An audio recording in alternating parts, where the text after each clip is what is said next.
Welcome to Lifetime Talks. I'm Jamie Martin. And I'm David Freeman. And in this episode, we are talking about motherhood and movement. So often after babies are born, we expect our bodies to instantly bounce back. This unrealistic pressure, ignores the beautiful and challenging realities of pregnancy, postpartum, and motherhood. These seasons are ones to honor your body, and navigating the shifts that happen takes time, patience, and a different approach to physical health. So in this episode, we're sitting down with a fitness instructor and mother of 3 to talk about how we can view and care for our bodies after having kids. We're going to discuss how to redefine what fitness success realistically looks like during these different life phases. And she will be sharing practical, actionable guidance to help you feel empowered to reclaim your strength. Yeah, we got Miss Ashley Thomas in the building. She's a certified Pilates instructor and group fitness instructor. She teaches CTR, which stands for Core, Tone, and Reform, at Lifetime in Eden Prairie, Minnesota. She also leads a number of on-demand classes. I had the pleasure of working with her on some of those classes in the Lifetime app, which is available to anyone, anywhere. Welcome, Ashley. Hi, you guys. Thanks for having me. We're good. It's so good to have you here. How's your day going so far? It's going really well. This is definitely the highlight. Hey, yeah. We take it. We will take it. Okay, so we're going to jump right in. You welcomed 3 children between 2019 and 2022. Tell us what that timeline was like for your body and your relationship with movement. Yeah, I did. And I want to preface by saying I know that that's crazy. The way that sort of played out really has to start with knowing my body. And when my husband and I decided to have our kids so close together, a part of that was also because I knew that my body was really sensitive to external input. So hormones for contraception just weren't going to be an option for us. But that also obviously takes a lot of discipline and focus for how you plan your family. And so we just were kind of like, how it happens is how it happens, and that's how it happened for us. I will say I had to be extremely intentional about my rest, my mental health, and my nutrition, and my husband was a big part of supporting me through that. So I'm really eager to talk about the fine-tuned logistics because it's not what people think. Got it. So, you mentioned your health and as far as your rest, recovery, and all those different things. When it came to movement, within those years, knowing what you were capable of prior to and now having a different variable present itself, how did you encourage your body to continue to move, or was that not an option at that time? That's such a good question because what I like to highlight when I talk about how movement came back into my life post-kids always gets framed by what it was before. And so I was a Division I competitive cheerleader. Before that, I was a gymnast. I ran track.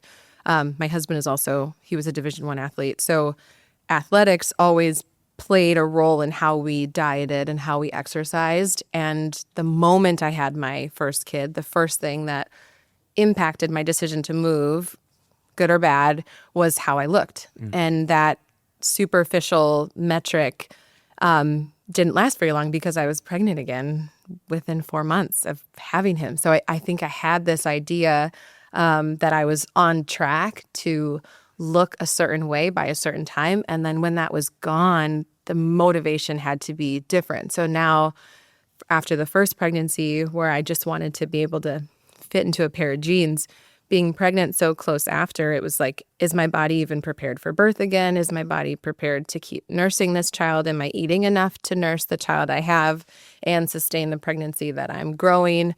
That doesn't even take into account, am I experiencing brain fog? Am I sleeping well? Am I irritable throughout the day? Do I have energy for my relationship with my spouse?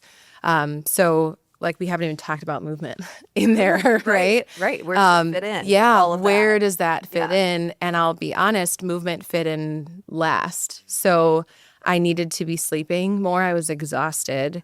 But in order to get quality sleep, I had to have really good nutrition. So obviously taking my prenatal vitamin throughout, and we had a really good supplement that I chose to use. Again, credit to my husband. But early on in that postpartum phase with my first child, and obviously prenatal at the same time too, all I could do was walk consistently. It was also in the pandemic. I was going to say, Yes. kind of like you're right in that window. Yes, my son was December 2020.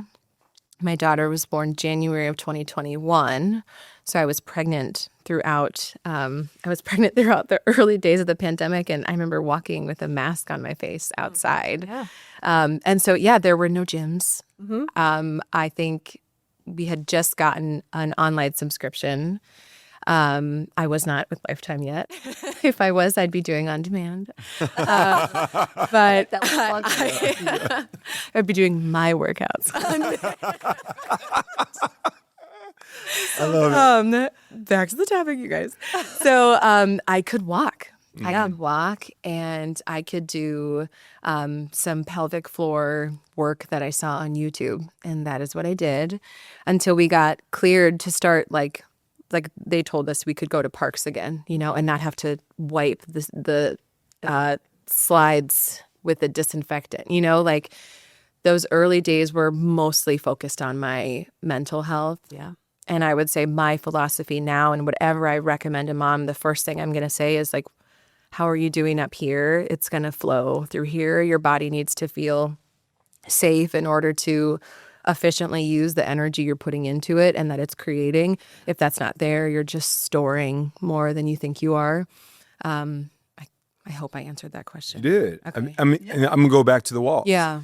During those walks, what did you find out about yourself? Because I know during that time, it's time to reflect. Oh my gosh. Yeah, it and was. it's quiet time. Like, so what did you find out about yourself during that time? I mean, the world was on fire, right? Like nobody was parenting normally. And so I had a newborn and I was obviously pregnant. So I remember, to go back to athletics. Thank you. That helped me.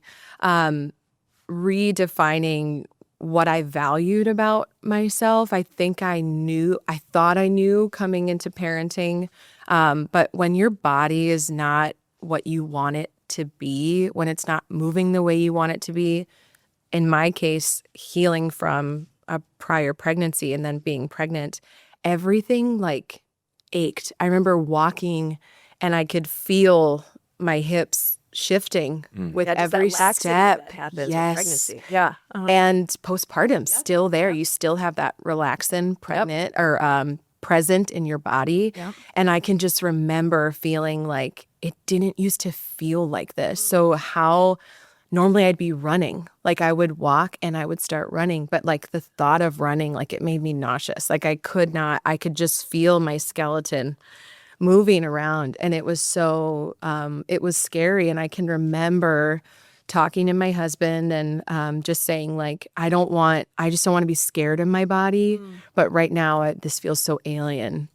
And so when I think about that, and this is as somebody that like I had never questioned what my body was capable of doing. Like before I had my son, I was still doing backflips in the grass. Like there was no limitation to what I thought I could do. And that was the first time I really became aware of my limitations. And so I just wanted to have, regular movement, but I wanted to feel ready for it. And I think that that's a reality that a lot of moms experience, especially newly postpartum moms. And my encouragement is to not discount that. It's a part of the process, and it will lead you to movement that is not only reconstructive in a positive way, but therapeutic for you.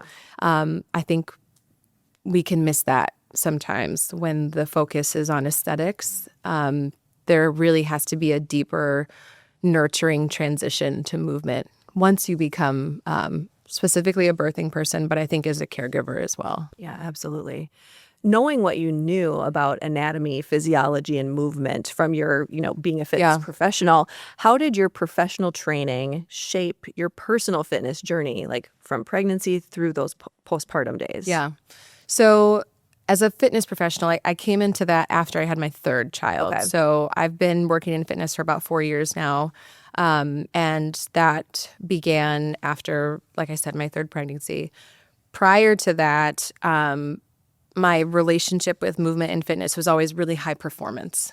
So extremes of flexibility, extremes of power and aerodynamics, because I was in a jumping and tumbling sport. Gymnast, that's what you do. That is what you do.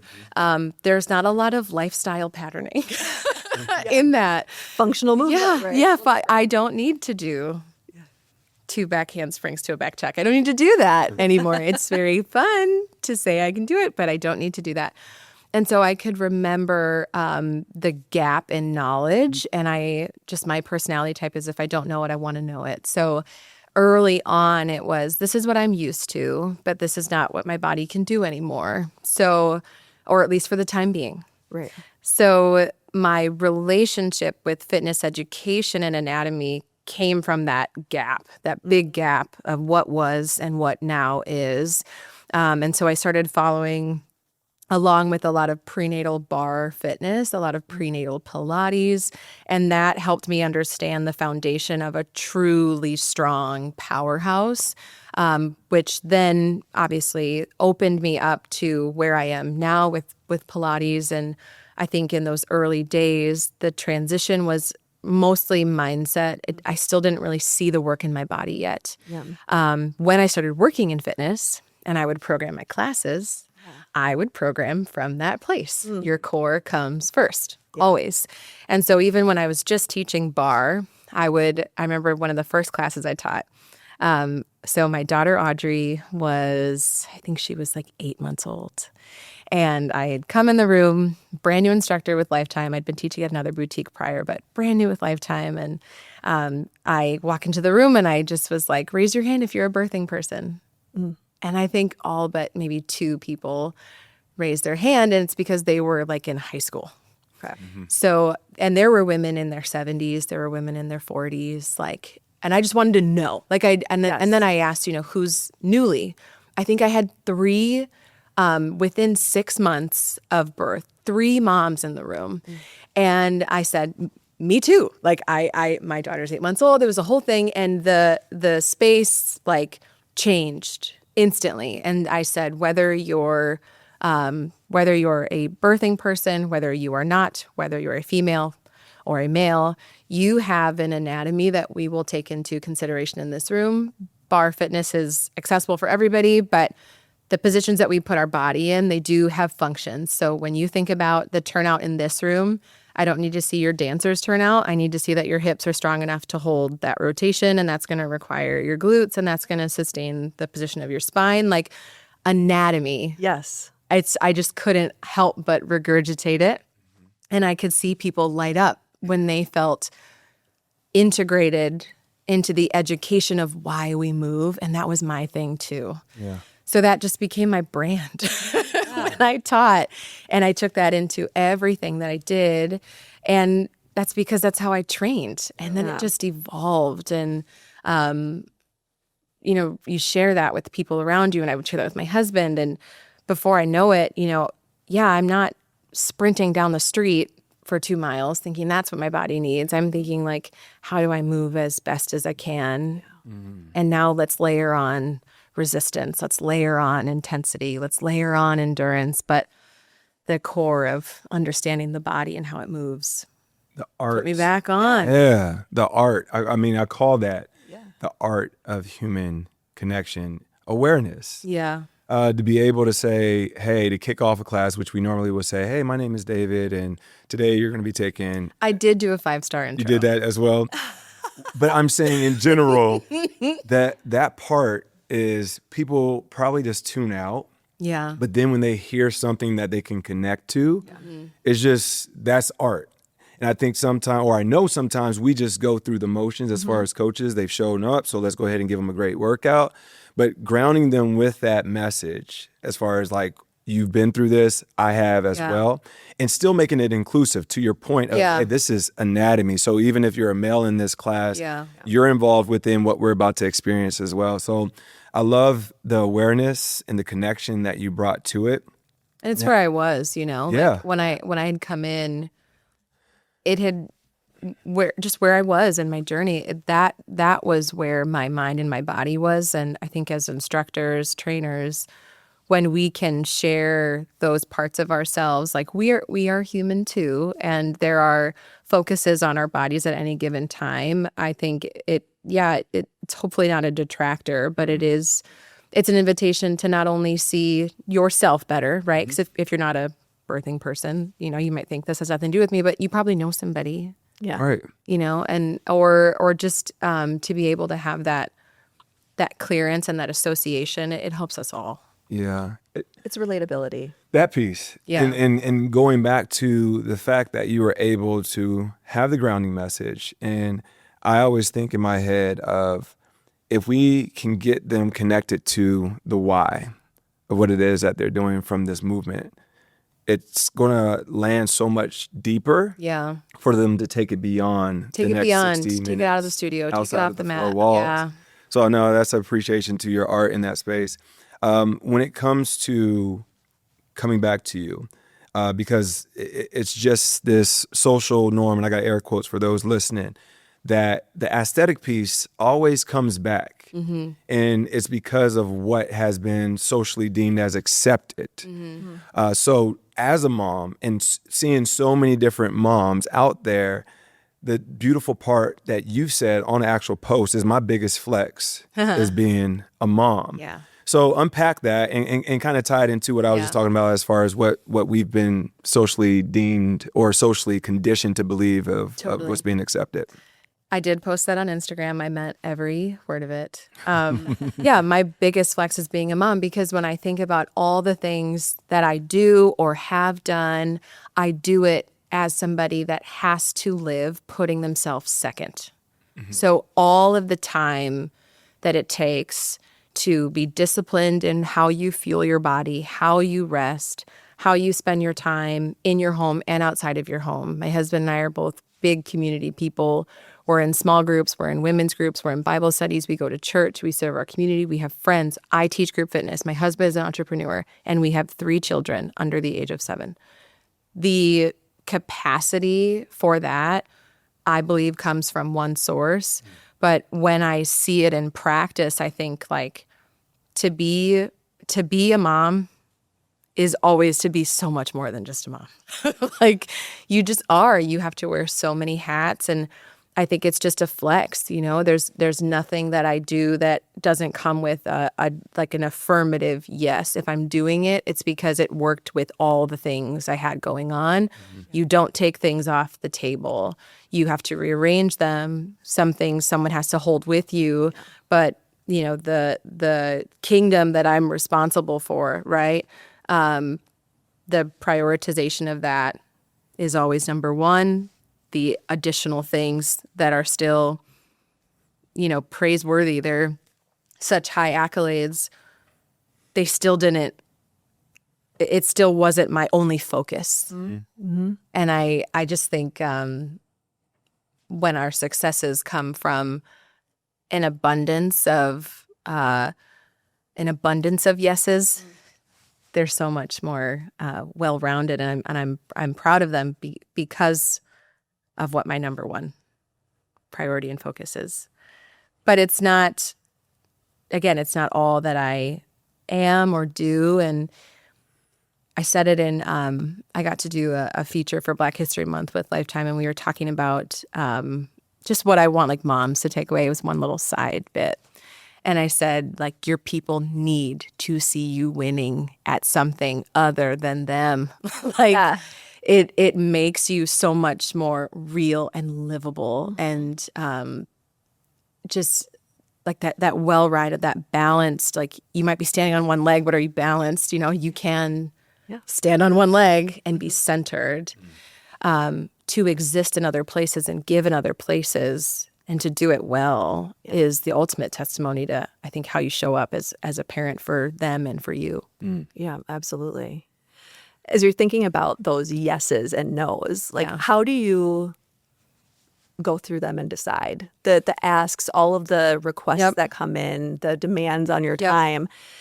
How have you made those decisions, or what's your strategy, you and your partners together potentially for deciding where the yeses go and where there are nos? Yeah, you know, and then this will totally tie back into even how we prioritize our physical disciplines, which we would say are rest, nutrition, and exercise. We have undeniable responsibilities and needs. The first question is, are our needs met? So if we're in a season, and every family goes through this, whether you're a single parent or you have 2 partners in the home, when it's a season of busyness, there are fewer things you can say yes to. That's just the reality. And that's because we're making sure our most basic needs are met at all times.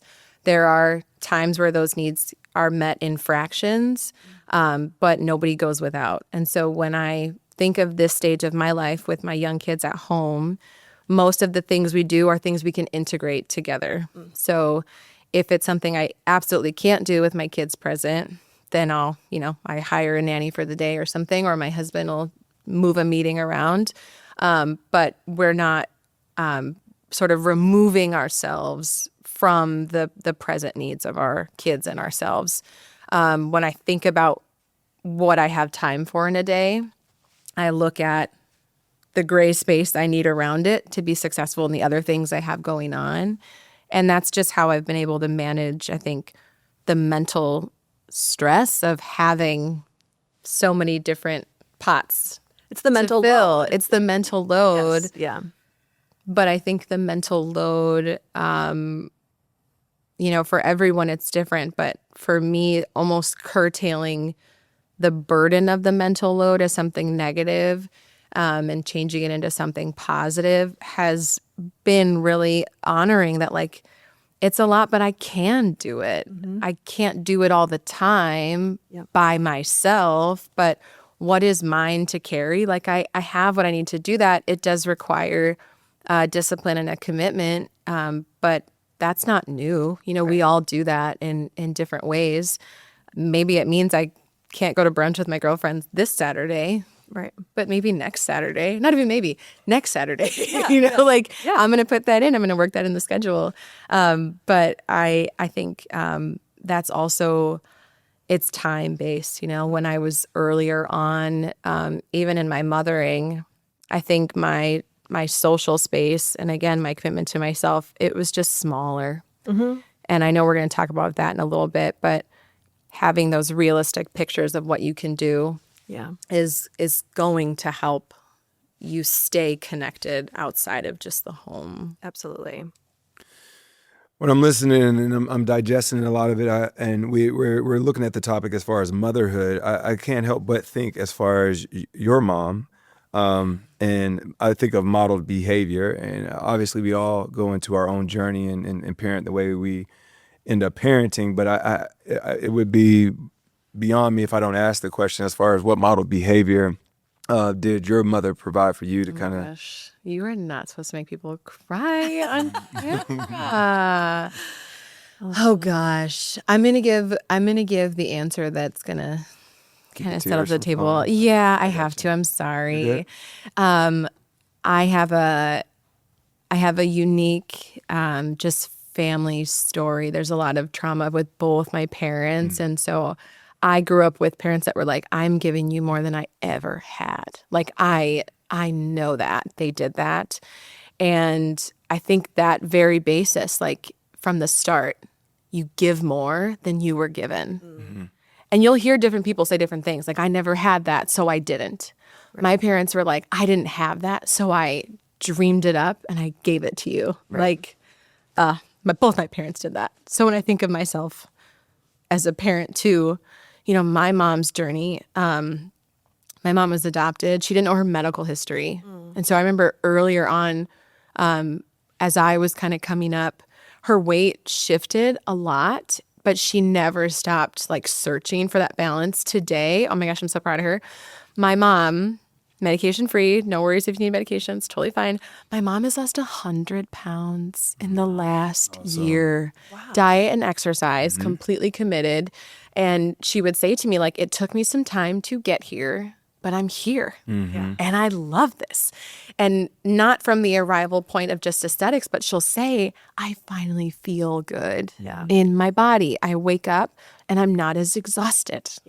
I eat and I feel full. Like, she has these like secondary sensations that make her feel successful. And I know that she learned that. I know she learned that even through parenting. Like, the first thing is not the only thing. If you don't get that, go for something else. Like, she just never stopped. And so that's what I would say that. Awesome. She's going to love that. Tune in at this minute at this She's going time. to love that. She's going to love that. One of the topics you talk a lot about is mental flexibility. Totally. So what does that look like in practice for someone who is trying to build or rebuild a routine? I love this question so much. One more digital plug. I have this 10-minute core video. And I remember talking to Jamie Zylstra. She was my producer at the time. And we were talking about segments and exercises to do. And I was like, I love these 45-minute workouts. I love these hour workouts. I love these 20-minute workouts. I don't have that all the time. Right. I don't have that all the time. I can do a 10-minute here. I can do a 15-minute here. I can maybe finish another 10 in 2 hours.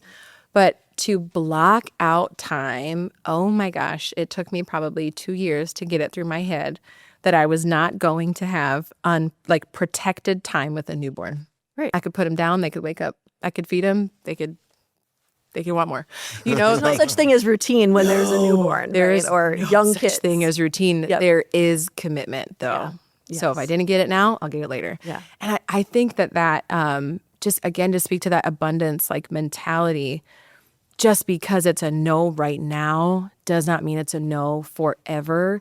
And will I do what's in my power to do to see that yes happen at some point? Right. That is mental flexibility. Right. The rigidity comes with right now or never, this or nothing, all or nothing. And I do think the transition to becoming a parent, especially if you're a young parent like my husband and I were, it's my time, it's my money, it's my this, you don't have the practice of being flexible. Yeah. Parenting will throw you right into that. And I think especially for moms, especially for me, I had nursed all of my kids. There was just a limit to how much I could do, but I wasn't going to do nothing. I knew that. So the 5-minute, the 10-minute, okay, it's just a walk here, but I'll curl the baby. Yeah. Something. I'll do something. That choice over 2 years, over 3 years is what then when the opportunity was there, when the window of time was there, I know exactly how I'm going to use it. Yeah. And that's how I think I say it later, or I might have mentioned it, but finding activities that you like doing. Yeah. I started cycling. I would bike with my kids because they had I'd put them in the burly and we'd ride. And then I was like, oh, what would this be like if they weren't here? How? And then I needed a different bike because now I'm going, 18 miles an hour down the street. But that had grown from this was something we could do together and it was fabulous. And now this is something I can do by myself. And then I did the MS 150, which is 150 miles on your bike. And that was the epitome of this was just a hobby. Yeah. I just threw my kids in the back to take them to the park and I didn't want to drive. Yep. And look what this started. The trickle-down effect. The trickle-down from something small. Well, I mean, the journey, obviously an amazing one, and it continues to be one that you're driving this course. I have to ask the question when it comes to opportunities because you're light. Individuals obviously feel that light. They're drawn to that light. When big opportunities come. Yeah. And you said it earlier, the power source, understanding where that power source is and the guidance through that power source as far as discernment. Is that what you lean into to know whether or not to jump at the opportunity? Yeah, I lean into, does this align with my ethics and my values, period? Yeah. It's not always clear, right? Some things are sort ofs, some things are halfway there. But I think just to answer for myself, when I think about the embodied resources of discernment that I have naturally, my friends, my husband, myself, my kids, there's safety and an abundance of counsel. When I think about what I'm going to give my time to, I always run it by my husband, just out of respect for the responsibilities that we share. Mm-hmm. And I think that even hits back on the mental flexibility piece. I can remember early on when I used to be in marketing, I was a marketing strategist. When I left that to stay home after we had my third daughter, before I started working in fitness, as a majority of my time, working time, I can remember feeling well, I'm stepping away from something that I love. Like, that's not fair, and I would get really upset and feeling like, well, if I don't, who? If I'm not the one sacrificing, who? Yeah. And that measurement just was so unhelpful. It was so unhelpful. And it made me feel so bitter and mad and like I was losing something. Yeah.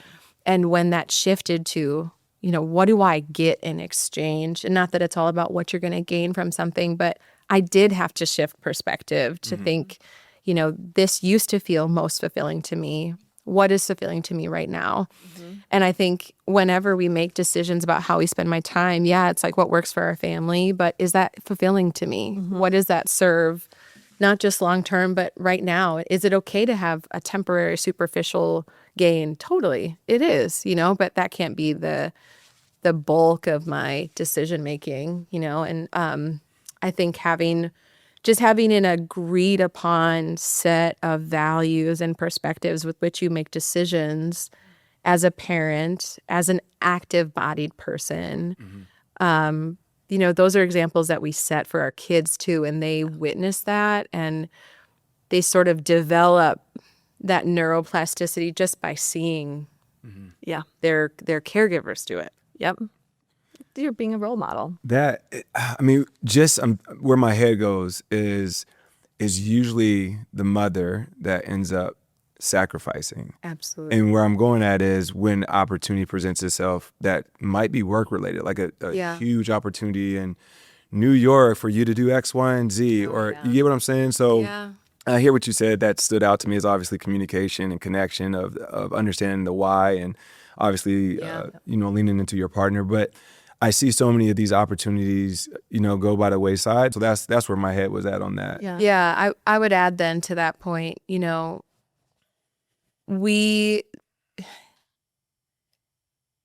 can't be a mom and not sacrifice. I'm risking. That's a bulky statement. I know what I'm saying.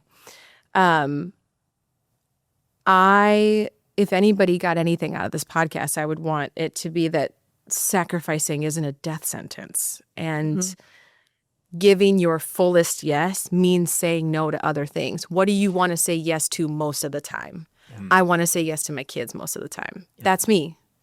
When I think about my career endeavors, and to your point, like even opportunities with Lifetime, roles within our company that I felt, primed and just positioned for, that when, you stack the bricks, you look at the cards, and I'm just like, not right now. Not right now.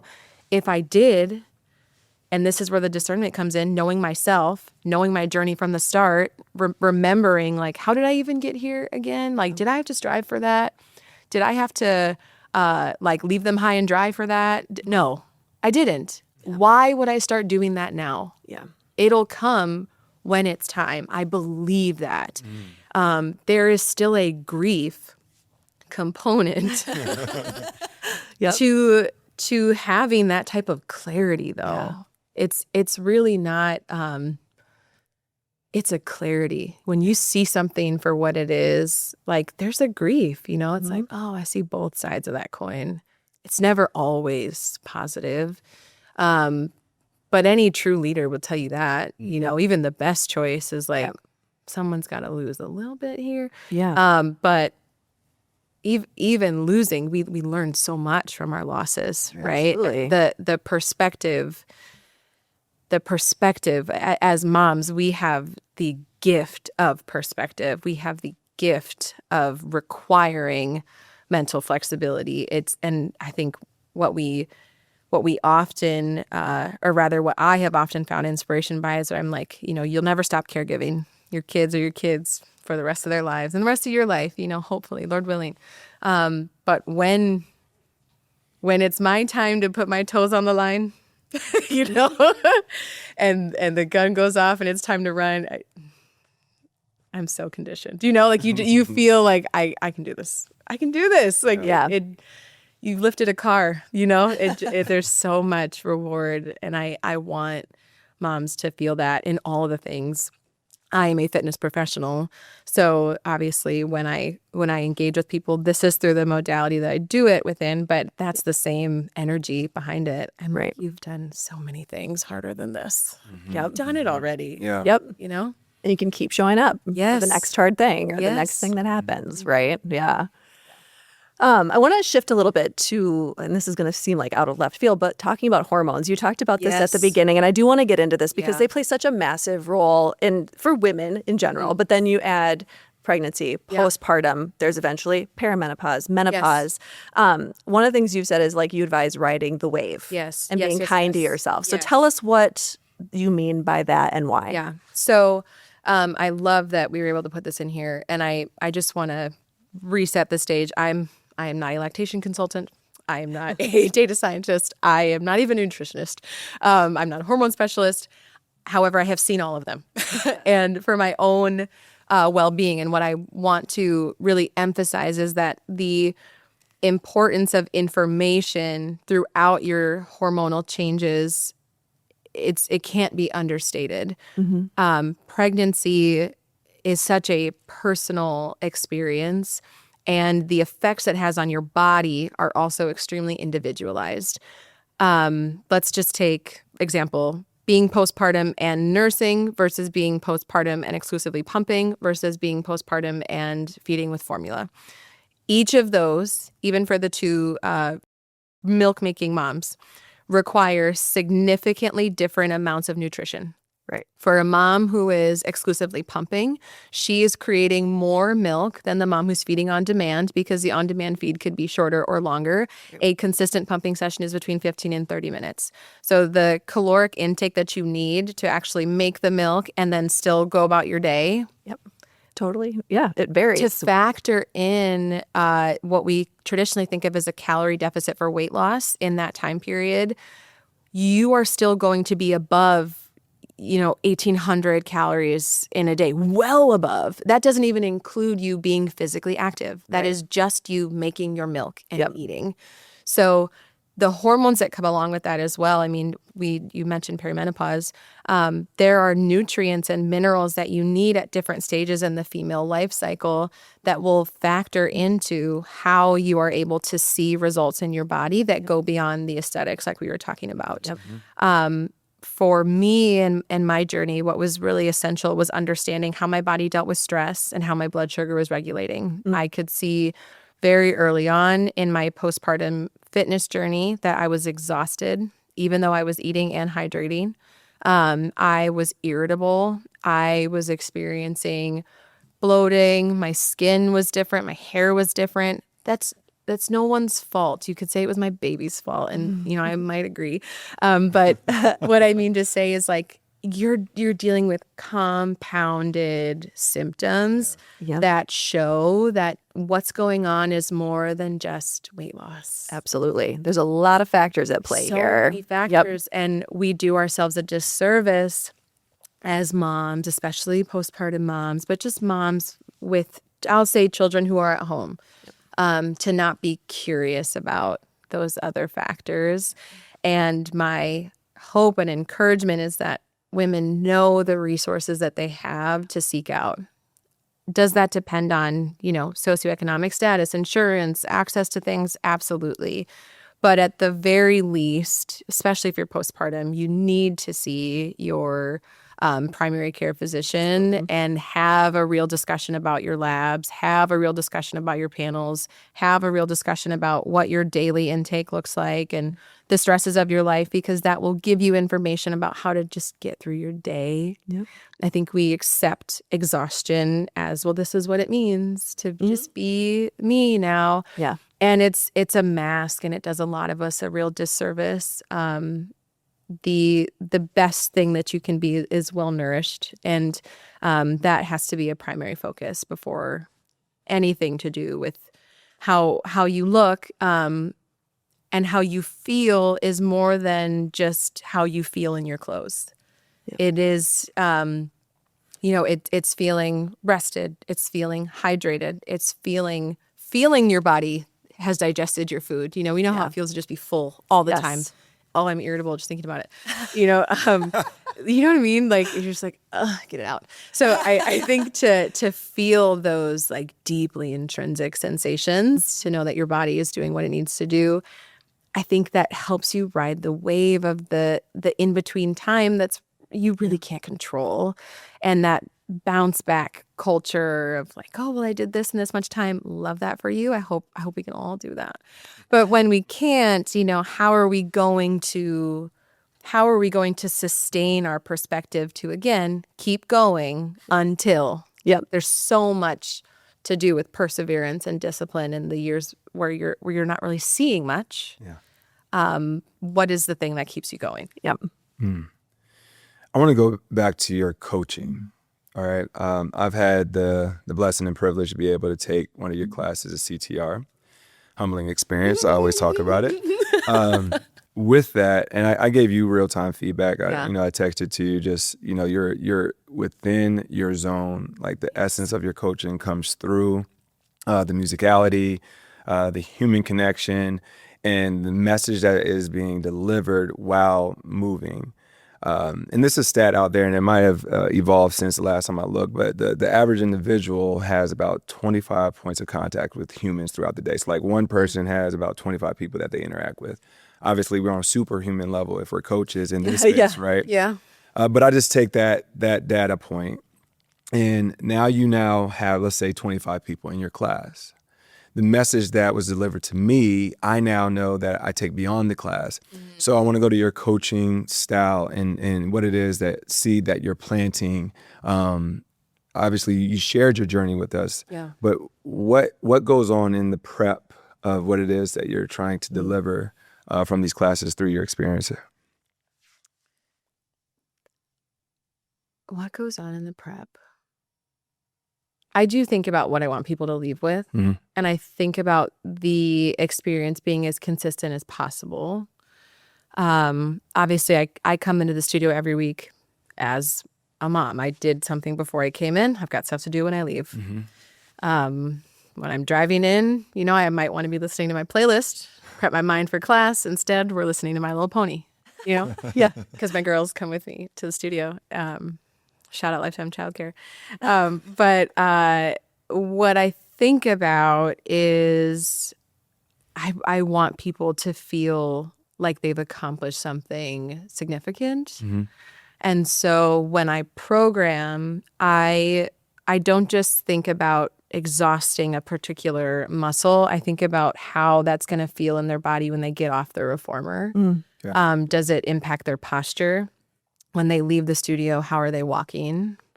What can I encourage them to do following this specific session? Is that mindset? Is that nutrition? And so, a lot of that even comes into like the music that we play, right? Like, is this uplifting? Is this like a gritty kind of vibe? But most definitely what goes into the prep is how will they feel when they leave? Mm-hmm. And I want that to be, I want them to feel empowered, always stronger than when they came in. Mm. For me specifically, I even take that into consideration with how I move through the room. Like I'm not sulking in here, you're not sulking in here. I'm not bringing in the day before I got here. Yeah, you don't have to bring. If you need to, bring it, but you don't have to. Yep. And when you leave, I always say, or when they come in, I say hi to somebody you know and somebody you don't. Mm-hmm. And then when they leave, I just say, take care of yourself and give it to someone too. And I think they do. They keep coming back. So that's awesome. I think they do. And you're filling up so many cups. Like, what fills up your cup? I think so many things fill my cup because I just love life. I mean, I love a good meal. I love good company. I love good music. But what's filling my cup right now, I think is just really honest friendships. I have really good friends. I have a really good spouse. And when we're talking, I just value transparency and honesty, no matter what it's about, Did you like that meal I made? No, I thought it was a little dry. Like, tell me. Yes. Tell me. I want to know. I'm really seeking that honesty out in a lot of places that I go, and I think it's honestly come from a lot of my. I just went through a certification for Pilates, and in it just takes so much self-reflection. I have to be honest about how my body's moving and if it's moving well or if I did that correctly. Yeah. And so much of that is like, I'm not where I thought I was still. I'm not where I thought I was. And so having that just like time to reflect and be really honest about it is filling me up. I smile just thinking about it. Yeah. Oh, that's so good. Well, we've covered a lot of ground in different aspects of motherhood and parenting and collaborating. Oh, we've got it all. Is there anything I was going to say, is there anything you want, like a final thought or, guidance you want to share with others? My final thought is, use this time as a new parent, use this time to be curious. Mm-hmm. Be curious about yourself, how you're doing. Don't just accept the difficulty as, oh, this is what it is. Really armor your mind and your perspective with just a winning mentality. And I don't mean that in a superficial way. I mean this is being a mother specifically, but being a caregiver is a transformational process. You do not come out of it the way you came into it. It's supposed to be that way. Let that be something that changes you for the better, no matter how long it takes. Yep. We hear a lot of people reflect on parenting, especially birthing and mothering, with negativity. And I'm not knocking anybody. I think it shows where they've been, you know, and even for those people who are like, oh, I used to be this before I had, or, oh, I used to like that, right? As if that was the best it's ever going to be. I have a completely different body today than I had before I had my children. And I love this body for different reasons. And I prefer this body for different reasons. I am stronger than I ever was mentally and physically. And that is something that it came over time. I'm living in it today. I want to keep living in it, and I hope that this isn't another source of information of, you're not doing enough, but that you're just capable of so much more than you think you are. Mm-hmm. All right, we got a mic drop moment time. You ready? Oh, God. Yeah? Is that a yes? I'm always ready. There it is. All right, so here we go. This. You had a walkout theme song. What would it be and why? Oh, my gosh. They're not going to know it. I hope you guys know it. We'll add it to our playlist. My walkout song is Work by A$AP Ferg. Really? I will admit I don't know it. I know You know it? Yeah. I figured you probably would. I am not a music Gucci down to the socks. But I just got to know the why. It's just so live. So the energy it presents. The energy is so high. He says in the song, I have to close the window before I record because New York doesn't know how to be quiet. Mm-hmm. Lyric, bar. Yep. Bar. It's a bar. It's just like I'm working on something big. Like that's the energy. I have something I'm putting in the work. I have something big. It's if you hear about it, it's gonna get ruined. Just shh. That's me as a mom. You just shh, shh, shh. This is it. Something is in process. Work is in process. Do not peek through the window. Yep. That's for later. That's for later to share. Yeah. That's why. Well, Ashley, we are so glad to have you here. We want to make sure that our listeners can follow you. You're at ashley.on.springs on Instagram. I am. Anywhere else they can find you, follow you? In the club. In the club. Yeah. You can find me in the club. I see it. Yep. See me on demand or come see me in club. I was going to say, be sure to download the complimentary Lifetime app. Those classes are in there. You just find the on-demand section. So, all right. Appreciate you. Guys. Thanks, Ashley.